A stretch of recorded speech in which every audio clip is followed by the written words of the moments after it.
This week on the RacerX Show, GNCC jumps back into action, but did it pick up where it left off? We have the motorcycle story from New York, and we check out the AMA National Enduro Series. Tests, tests, and more tests. We've got video from the Little Brown Jug National. Also, women's motocross from Michigan. A first-time winner Skypes in to give us the lowdown. Road racing in the U.S. has a new face. We'll tell you that in Moto News and more, so settle in for a fun one.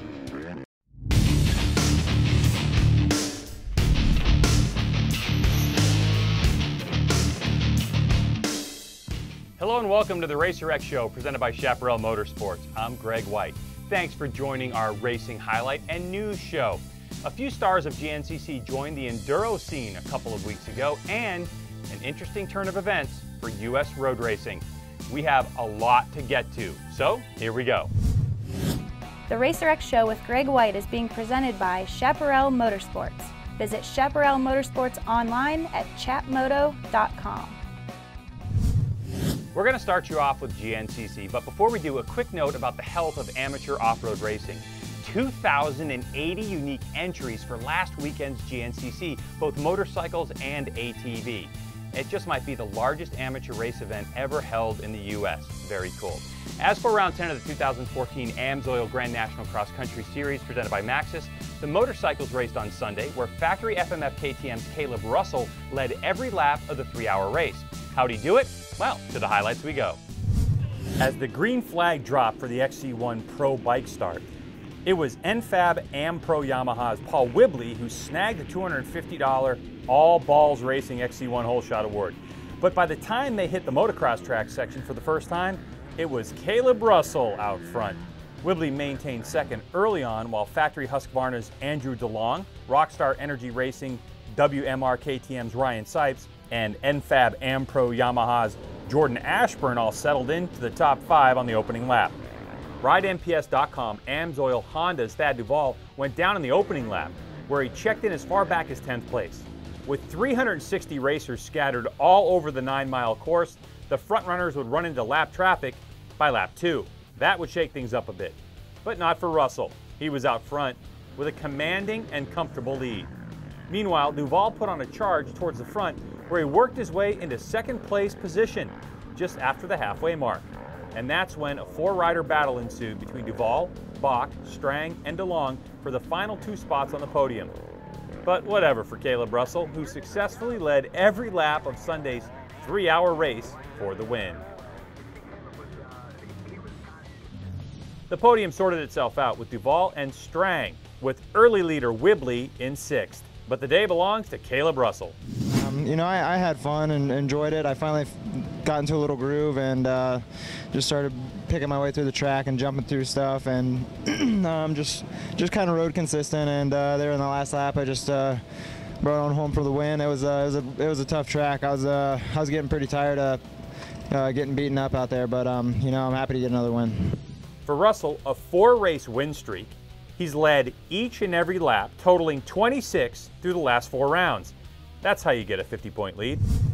Oh, did you notice Russell's hair is shorter? He said he was tired of it in his face all the time, so he cut it, with his wife donating it to the Pantene Beautiful Lengths Fund. Very cool. In the XC2 Pro Lights class, points leader Grant Baylor once again made waves in the overall running, as the young gun came within 3 seconds of finishing atop the overall podium on Sunday. Baylor's victory marked his 3rd consecutive win this season, and he's so close to the overall podium. Let's hear what he had to say post-race. My dad was telling me I was about top 3 overall most of the day, and was really shooting for overall podium, but just missed it by about 20 seconds, he said, and it's good. Baylor now enjoys a 29-point lead over Rains Riding University Atlas Cycles' Ricky Russell in the championship standings. In the women's class, factory FMF KTM's Casey Martinez stood atop the podium once again, and our Jen Kenyon caught up with her after the race. Casey Martinez, congratulations once again on another WXC win here. Sounds like you and Sarah Baldwin had some good battles going on out there. Yeah, it was a fun course, and there's a lot of people on the course, which is good, but it makes it hard for passing and stuff. Sarah Baldwin was riding great. We had a good battle. We were going back and forth a couple times. On last lap, we both got stuck on a hill, and I was just able to get going faster and bring it home to the finish. Next week, we'll have GNCC ATV highlights from Unadilla. You don't want to miss that. Now for some moto news. Down in Mexico, they're getting ready for the final round of the FIM World Championships. And while we already know that Tony Caroli is this year's MXGP champ, the MX2 or 250cc class title is still up in the air. That's because back in July, runaway points leader Jeffrey Herlings broke his femur while riding a mini cycle in a charity race. Now, up to that point, the Dutchman Herlings was a crazy 145 points ahead of everyone, having won 22 of 24 motos he entered. But there were still 4 GP races left to run. Fast forward now to last Sunday's Brazilian GP, the penultimate round of the championship. Herlings' Red Bull KTM teammate Jordi Tixier put up 2 top 5 rides to narrow Herlings' lead down to just 23 points heading into the Grand Prix final in Mexico. Tixier has been mostly overlooked all season. He won the Czech Grand Prix and he could become the MX2 world champion, yet he was left off the French team for the Motocross of Nations and his KTM contract wasn't extended. Now, if he scores 24 points this weekend, that means a pair of 9th place finishes in what could be a very small starting gate, maybe 20 riders. Jordi Tixier will be the 2014 MX2 world champion. Now, everyone is watching Jeffrey Herlings' social media updates to see if he decides to hobble onto an airplane headed to Mexico intending to race this weekend, steel rod in his femur and all, and try to race and save his season. With a less than half full gate of GP regulars plus some locals peppered in, Herlings could probably putt around and score valuable points. Now, the last place finisher in the 18-rider field in the second MXGP Moto in Brazil earned 3 championship points, even though he only made 3 laps. As painful and risky as that sounds, at least that makes it a little harder on Tixier.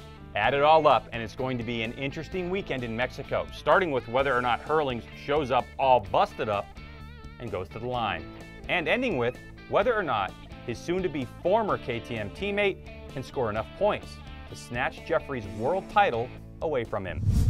We want to remind you that you can check out Loretta Lynn's amateur national races on NBCSN, Sunday 5:30 p.m. East, 2:30 p.m. West. That's a great bit of news. All right, on the road race side of things, a quick congratulations to New York's PJ Jacobsen, who finished second in the FIM World Supersport race over the weekend in Jerez, Spain. His second in 8 races. Not bad for a rookie. And now to some interesting news for road racing in the U.S. It was announced late last week that Daytona Motorsports Group, who runs AMA Pro Racing, will not be in charge of road racing after the final round of 2014 in New Jersey. They'll still sanction motocross, flat track, hill climb, and ATV.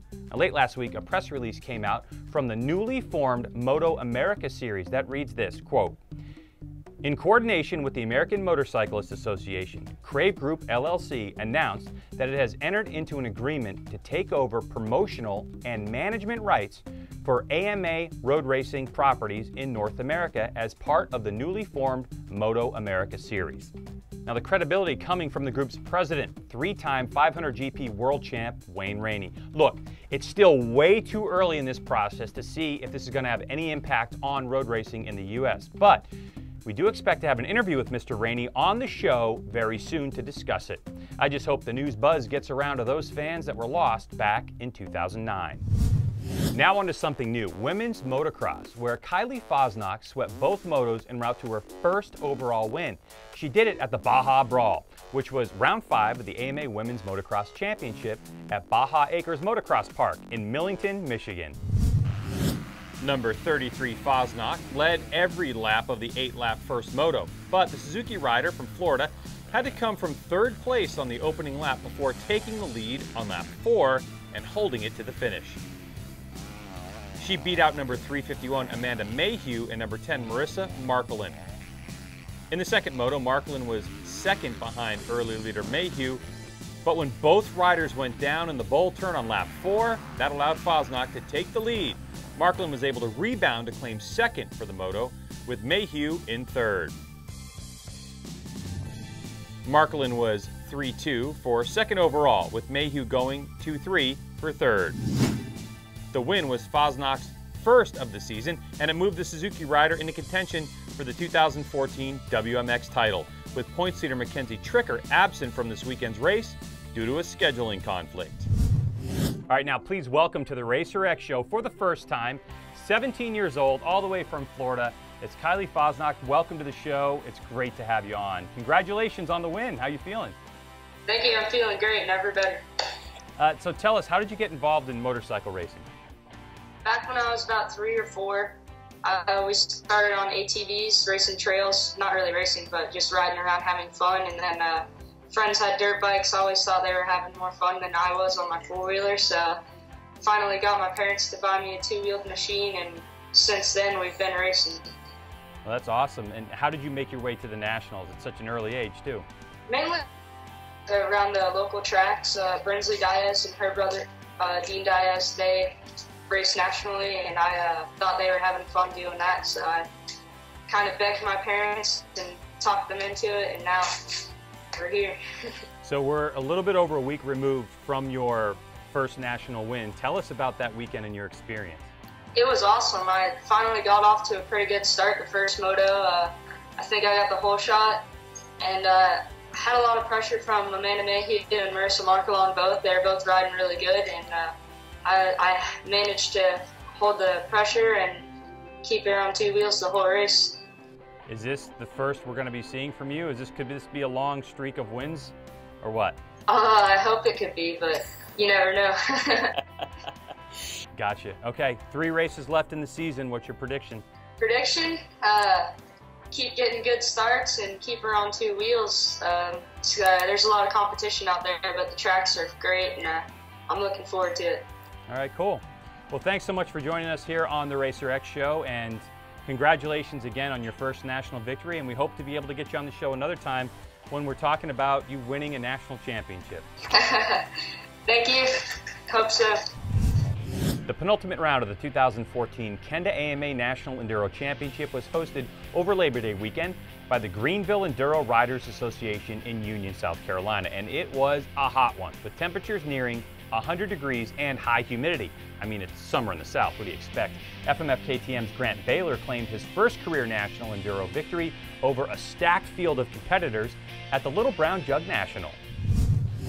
Several new riders to the series were competing, including GNCC points leader Caleb Russell, as well as Josh Strang, Jordan Ashburn, and Paul Whibley.